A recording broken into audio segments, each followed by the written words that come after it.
ওই বিধান মানব? এই বিধান দিত ব্রাহ্মণে, সমাজপতি রায়। আচ্ছা, এখন যদি এই বিধানটা গুরুদেব দেয়, মানবেন গুরুদেবকে? কি গো, গুরুদেব ছেড়ে দিবেন দরকার পড়লে, নতুন গুরু ধরবেন, তবু গুরুদেবের বিধান মানবেন না। কি বলেন? আমরা কিন্তু এটা মানতে পারবো না। তাহলে আমরা কিচ্ছু মানতে পারছি না, আগের কিচ্ছু মানতে পারছি না, এটা সম্ভব নয়। তাই আমাদের পরিবর্তন, আমার মহাপ্রভু এসে এই পরিবর্তন করে দিয়ে গেলেন, কুসংস্কারগুলা দূর করলেন, সমাজকে ভাগাভাগিটা দূর করেন মহাপ্রভু, জাতিভেদ দূর করলেন মহাপ্রভু, একাকার করে দিয়ে গেলেন। জাতির কোনো বিচার নাই যে ভজিবে সে হবে বড়, যে তেজিবে সে হবে ছোট। মানে ভজনার উপরে বড় ছোট বিচার, কর্মের উপরে। এই যে কর্মটা, ভগবানের কর্ম যে করবে, ভজন যে করবে, সে বড় হবে। আচ্ছা, আপনার পাড়ার মধ্যে যারা প্রসাদ বুঝি আছে, তাদের সম্মানটা একটু বেশি দেন না? মানে যারা প্রসাদ বুঝি না আর যারা প্রসাদ বুঝি, আচ্ছা, সমাজের মধ্যে তাদের সম্মানটা একটু বেশি না গো? এই কথা বলছো না কেন? একজন প্রসাদ বুঝি যে পাড়ার মধ্যে আসে, ও যদি আসে, একটু আলাদা ভাবে দেখেন না? একটু আলাদা বসতে দেন না? একটু আলাদা ভাবে প্রণাম করেন না? করেন?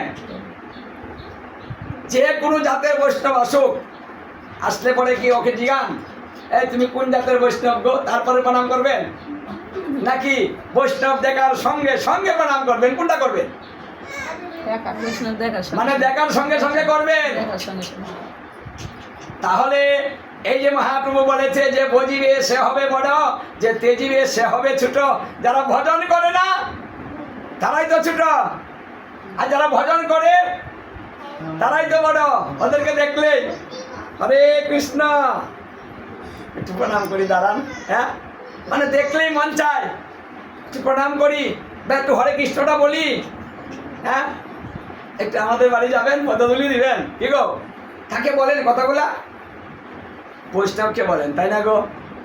তাহলে এই মহাপ্রভুর কারণে সমস্ত কিছু একাকার হয়ে গেল।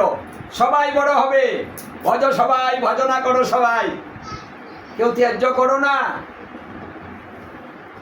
ওই কুসংস্কার বাদ দাও, এসব বিধান ঠিক না।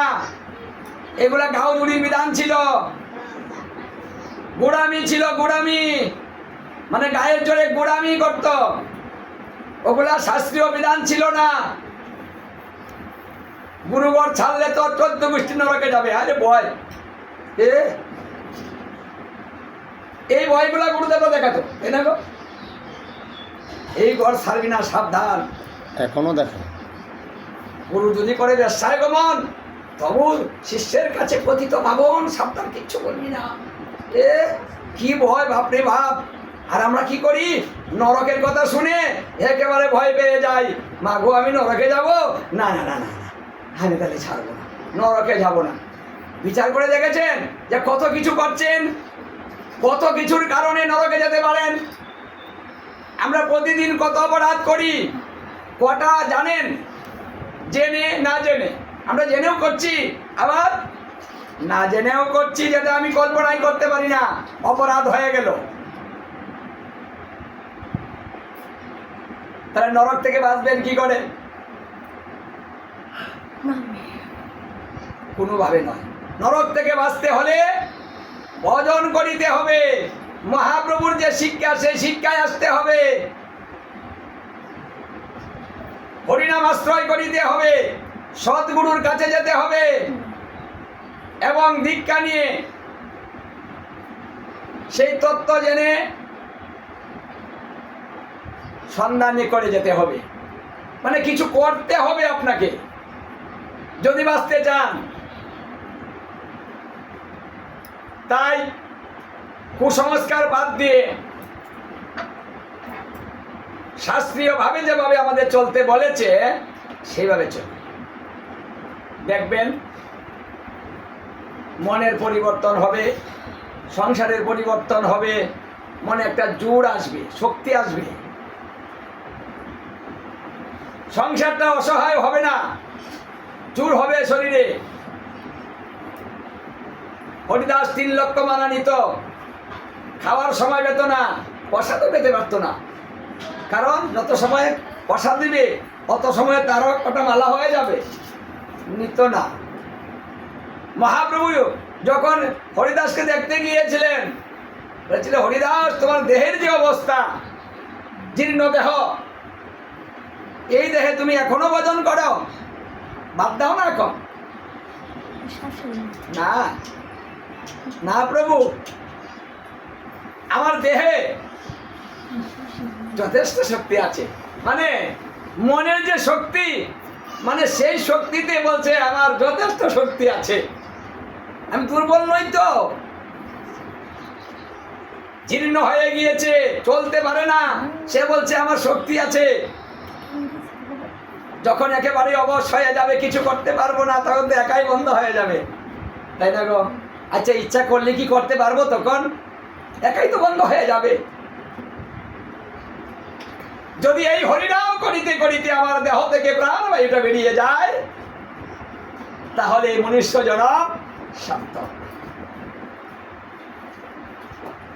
তখনই সার্থক হয় যখন নাম করিতে করিতে কেউ মৃত্যুবরণ করিতে পারে এবং স্বরূপ দর্শন করিতে করিতে মৃত্যুবরণ করিতে পারে, তখন এই মনুষ্য দেহ সার্থক, মনুষ্য জনম সার্থক।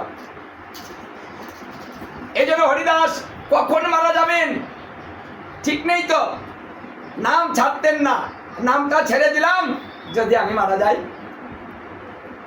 দেখুন ভয়টা ছিল কোথায়? কারণ নামের মধ্যে যদি কেউ মারা যায়, তাহলে সে নাম করিতে করিতে মারা গেলে সে গোলক বৃন্দাবন প্রাপ্ত হবে, ভগবত ধামে চলে যাবে। আর যদি নাম না নিয়ে মারা যায়, তাই মাটা রাখতো না, নাম ছাড়তো না। দেহে শক্তি নাই, কিন্তু মনে শক্তি অনেক। এই মনের শক্তিতেই কিন্তু যারা ভজন করে, তারা এই মনের শক্তিতে চলে, দেহের চিন্তাও করে না। ঠিক মতো খাওয়া নেই, দাওয়া নেই, চেহারার চিন্তা নেই, শরীরের যত্ন নেই, প্রসাদ পাওয়ার সময় সীমা নেই। মানে তারা কেমন জানি হয়। শুধু ভজনে যারা থাকে, তারা এই ঠামনি সেবা করতে হবে, মানে এই চিন্তাটাও করে না, ভাবে না কখন কি হচ্ছে, কখন সকাল কখন সন্ধ্যা, এই বুধক জ্ঞানটা পর্যন্ত হারিয়ে ফেলে। একটা চিন্তা করে, যদি আমি সুযোগ আর না পাই, এই দেহ যদি আমার আর না হয়, তাহলে হে প্রভু, আমি তো তোমার ভজন করতে পারবো না, আমি তো তোমার চিন্তা করতে পারবো না, আমি তোমাকে নিয়ে ভাবতে পারবো না। আমি তো সুযোগ পেয়েছি, পূর্ণ দেহ দিয়েছ। যারা এই পর্যায়ে চলে গিয়েছে, এই ভাবনা যার ভিতরে বাসা করে নিয়েছে, অন্য কোনো ভাবনা তার ভিতরে আসে না, তখন তাদের নিজেকে নিয়ে আর কোনো ভাবনা চিন্তা নেই। দেহ নিয়ে নেই, সংসার নিয়ে নেই, কাউকে নিয়ে নেই, তখন সে একটা আলাদা জগতে চলে যায়। কখন কি বলছে, কখন কি করছে, কিচ্ছু সে বলতে পারে। এই জগতে কেউ প্রবেশ করিতে পারিলেই ওটা হলো ভজনের উচ্চ শিখর, রাগমার্গের ভজন।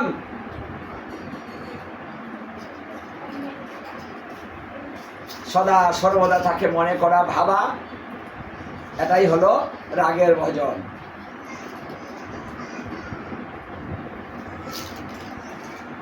এগুলা করতে হলে শক্তি থাকতে হয়। আগে থেকে অভ্যাস না করলে আবার পারবেন না, শেষ বয়সে পারবেন না। আগে থেকে অভ্যাস করিলে পারবেন। অভ্যাস করিতে করিতে দেহের শক্তি চলে গেল, আপনি বিছনায় পড়ে যান, দেখবেন যে অভ্যাসটা আপনি করলেন, সেই অভ্যাসটা বিছনায় পড়ে গিয়েও সেই অভ্যাসটাই চলছে, ছাড়তে পারছেন না। মানুষ এমনই হয়, একবার অভ্যাস একটা করে ফেললে সেই অভ্যাসটা সহজে পরিত্যাগ করতে পারে না। অভ্যাস এমনই বস্তু। এই জন্য মহাপ্রভু বললেন, সদা সর্বদা নাম করো, অভ্যাস করো, প্রতিদিন নাম করো। কেন অভ্যাস করো? সংখ্যা দিতে নাম করো, মানে সংখ্যা ধরে নাম করো। অভ্যাস এই নাম এই পর্যায়ে চলে যাবে যে সব সময় আপনি নামই করবেন। সারা জীবন যা ভেবেছেন, মরার সময় কিন্তু সেই ভাবনাটাই আপনাকে এসে গ্রাস করবে। কেউ যদি সংসার নিয়ে বেশি চিন্তা করেন,